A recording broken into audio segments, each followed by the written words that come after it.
My name is Angus Campbell, and I live with mental health day to day.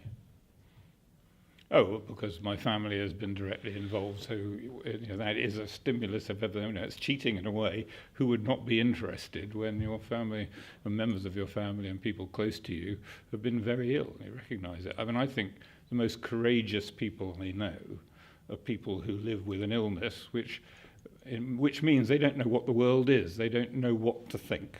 They're frightened all the time, and they've got themselves, in many ways, with the aid of medication, once it's recognised, they've got to fight their way through this and try and live a life.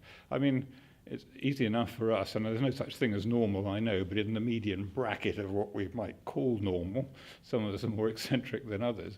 But it's all very well to sort of criticise people, but when your world, you don't recognise the reality of your world, it must be hugely frightening and difficult to deal with. And people who suffer from voices which can get to the stage where they're so domineering they cannot ignore them.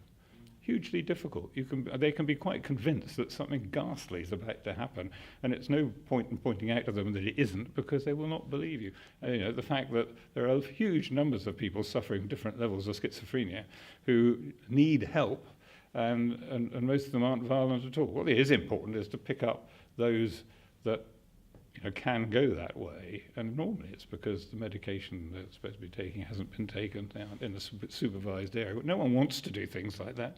No one wants to believe that this person coming toward them is an alien who's trying to kill them, or whatever it happens to be. So really, it's trying to get the resources and the understanding into the right areas. But I know I'm talking about extremes because I've seen extremes, but I am very aware that small things lead to bigger things in all walks of life, and we need to be very sensitive and understanding how, when we're talking about the workplace, how our neighbours in that area are feeling, and trying to pick up on things that are going wrong so that they can be helped early and in a non-condescending way.